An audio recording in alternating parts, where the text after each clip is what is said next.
ನಮಸ್ಕಾರ. ಸದಾನುಭಾವನೆ ಯೂಟ್ಯೂಬ್ ವಾಹಿನಿಗೆ ಸ್ವಾಗತ.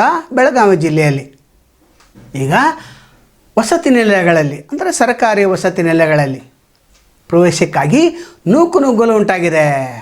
ಏನು ಮೊರಾರ್ಜಿ ದೇಸಾಯಿ ಏನು ವಸತಿ ಶಾಲೆಗಳಲ್ಲಿ ಏನು ಪರೀಕ್ಷೆ ಬರೆದ 5ನೇ ವಿದ್ಯಾರ್ಥಿಗಳು ಪರೀಕ್ಷೆ ಬರ್ತಾರೆ 6ನೇ ತರಗತಿಗೆ ಈಗ ನೂಕುನುಗ್ಗಲು ಉಂಟಾಗಿದೆ. ಇಲ್ಲಿ ಪ್ರತಿ ಶಾಲೆಯಲ್ಲಿ 50 ಮಕ್ಕಳನ್ನು ತೆಗೆದುಕೊಳ್ಬೇಕು ಅನ್ನುವಂಥ ಸರ್ಕಾರ ರೂಲ್ಸ್ ಇದೆ. ಅದರ ಕಳೆದ ಸಲ 55 ತೆಗೆದುಕೊಂಡಿದ್ರು, ಕೆಲವೊಂದು ಕಡೆ 54 ತೆಗೆದುಕೊಂಡಿದ್ರು. ಇದಕ್ಕೆ ಭೀಮಪ್ಪ ಗಡದ RTI ಕಾರ್ಯಕರ್ತ ಅರ್ಜಿ ಹಾಕಿದ್ದಾರೆ. ಸರ್ಕಾರದಿಂದ ಎನ್ಕ್ವೈರಿ ಕೂಡ ನಡೆದಿದೆ. ಭೀಮಪ್ಪ ಗಡದಲ್ಲಿ ತಪ್ಪು ಮಾಡಿದ್ದಾರೆ ಅಂತ ಹೇಳ್ಬೋದು. ಯಾಕಂದರೆ ಇವ್ರು ಹೆಚ್ಚು ಮಾಡಿಕೊಳ್ಬೇಕು ಅಂತ ಸರ್ಕಾರಕ್ಕೆ ಪತ್ರ ಬರೀಬೇಕಾಗಿತ್ತು, ಮುಖ್ಯಮಂತ್ರಿಗಳನ್ನ ಒತ್ತಾಯಿಸಬೇಕಾಗಿತ್ತು.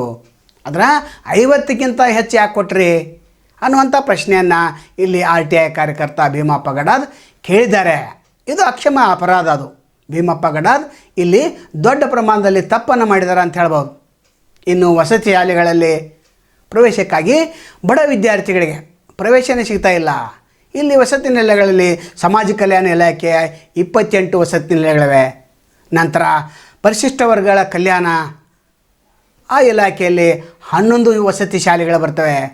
ನಂತರ ಹಿಂದುಳಿದ ವರ್ಗಗಳ ಕಲ್ಯಾಣ ಇಲಾಖೆ, ಅಲ್ಪಸಂಖ್ಯಾತರ ಕಲ್ಯಾಣ ಇಲಾಖೆ, ಅಬ್ದುಲ್ ಕಲಾಮ ವಸತಿ ನಿಲಯ, ಅಂಬೇಡ್ಕರ್ ವಸತಿ ನಿಲಯ, ಹೀಗೆ ಎಲ್ಲ ವಸತಿ ನಿಲಯಗಳು ತುಂಬಿ ತುಳುಕ್ತಾ ಇವೆ. ಸರ್ಕಾರ ಇದನ್ನು ಗಮನಿಸಬೇಕು. ಕ್ಯಾಬಿನೆಟ್ ಮೀಟಿಂಗ್ನಲ್ಲಿ ಪಾಸ್ ಮಾಡಬೇಕು. ಪ್ರತಿ ವಸತಿ ನಿಲಯಗಳಲ್ಲಿ ಎಲ್ಲೆಲ್ಲಿ ಪ್ರವೇಶಕ್ಕಿಲ್ಲ ಅಲ್ಲಲ್ಲಿ 5ರಿಂದ 10 ಸ್ಥಾನಗಳನ್ನು ಹೆಚ್ಚು ಮಾಡಬೇಕು. ಇದು MLAಗಳು ಗಮನಿಸಬೇಕಾಗ್ತದೆ. MLAಗಳೇನೋ ಶಿಫಾರಸು ಪತ್ರ ಕೊಟ್ಟಿರ್ತಾರೆ, ಆದರೆ ಇಲ್ಲಿ ಪ್ರವೇಶನೇ ಸಿಗೋದಿಲ್ಲ. ಯಾರು ರ್ಯಾಂಕ್ ಹೋಲ್ಡರ್ ಬಂದಿದ್ರೆ ಅವರಿಗೆ ಪ್ರಥಮವಾಗಿ ಪ್ರವೇಶನ ಕೊಡ್ತಾರೆ. ಉಳಿದವಕ್ಕೆ second list, third list, fourth list ಮಾಡ್ತಾರೆ. ಆದರೆ ಅಗತ್ಯ ಇರುವಂಥ ವಿದ್ಯಾರ್ಥಿಗಳಿಗೆ ಇಲ್ಲಿ ವಸತಿ ನಿಲಯಗಳಲ್ಲಿ ಪ್ರವೇಶನೇ ಸಿಗ್ತಾ ಇಲ್ಲ. MLAಗಳು ಮುಖ್ಯಮಂತ್ರಿಗಳ ಮೇಲೆ ಒತ್ತಡ ತರಬೇಕು. ಸಮಾಜ ಕಲ್ಯಾಣ ಇಲಾಖೆ ಮಂತ್ರಿಗಳು ಇದನ್ನು ಗಮನಿಸಬೇಕಾಗ್ತದೆ. ಸರ್ಕಾರದ ಏನು ಹಿರಿಯ ಅಧಿಕಾರಿಗಳು ಇದನ್ನು ಕ್ಯಾಬಿನೆಟ್ ಗಮನಕ್ಕೆ ತರಬೇಕು. ಯಾಕಂದರೆ ಇದು ಕ್ಯಾಬಿನೆಟ್ದಲ್ಲಿ ಪಾಸ್ ಆಗಬೇಕು. ಯಾಕಂದ್ರೆ ಆರ್ಥಿಕ ವಿಷಯ ಇದು. ಒಬ್ಬ ವಿದ್ಯಾರ್ಥಿಗೆ ಒಂದು ತಿಂಗಳಿಗೆ 1,500 ರೂಪಾಯಿ ಖರ್ಚು ಮಾಡಬೇಕಾಗ್ತದೆ. ಹೀಗಾಗಿ ಅಲ್ಲಿ ಕ್ಯಾಬಿನೆಟ್ದಲ್ಲಿ ಪಾಸ್ ಆಯ್ತು ಅಂತಂದರೆ ಇದು ಅಧಿಕಾರಿಗಳು ಕೂಡ ಭಾಳ ನಿರಾಳಾಗ್ತಾರೆ ಮತ್ತು ವಿದ್ಯಾರ್ಥಿಗಳು ಕೂಡ ನ್ಯಾಯ ಸಿಕ್ಕಂತಾಗ್ತದೆ. MLAಗಳು ಕೂಡ ನಿರಾಳಾಗ್ತಾರೆ. ಕೇವಲ ಲೆಟ್ರ್ ಕೊಟ್ಟರೆ ಬಗೆಹರಿದು.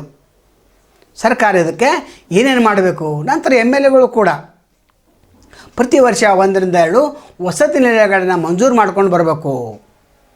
ಅದು ಕೂಡ ಇವರು ಮಾಡ್ತಾಯಿಲ್ಲ. ಕೇವಲಗಳ ಪತ್ರಗಳನ್ನು ಕೊಟ್ಟರೆ ಅಲ್ಲಿ ಪ್ರವೇಶ ಸಿಗೋದಿಲ್ಲ. ಅಧಿಕಾರಿಗಳು ಪಾಪ ಅಡಕತ್ತಿನಲ್ಲಿ ಸಿಕ್ಕೊಂಡು ನಾಳ್ತಾ ಇದ್ದಾರೆ. ಹಿಂದಿನ ಎಲ್ಲ ಅಧಿಕಾರಿಗಳು ಇದೇ ಪರಿಸ್ಥಿತಿಯನ್ನು ಅನುಭವಿಸಿದ್ದಾರೆ. ಒಟ್ಟಾರೆ ವಸತಿ ನಿಲಯಗಳಲ್ಲಿ ಈ ವ್ಯವಸ್ಥೆ ಆಗಲೇಬೇಕು. 3 ದಿನ ಬಾಳೆಹಣ್ಣು ಕೊಡ್ತಾಯಿದ್ದಾರೆ, 3 ದಿನ ಇನ್ನೊಂದು ಆಹಾರ ಅಂತಂದರೆ ಮೊಟ್ಟೆಯನ್ನು ಕೊಡ್ತಾರೆ, ನಂತರ 1 ದಿನ ಚಿಕನ್ ಕೊಡ್ತಾರೆ. ಅತ್ಯಂತ ವ್ಯವಸ್ಥಿತವಾಗಿ ಈ ವಸತಿ ನಿಲಯಗಳು ನಡೀತಾ ಇದ್ದರೂ ಕೂಡ ಪ್ರವೇಶಾತಿ ಏನೋ ಸಿಗ್ತಾ ಇಲ್ಲ.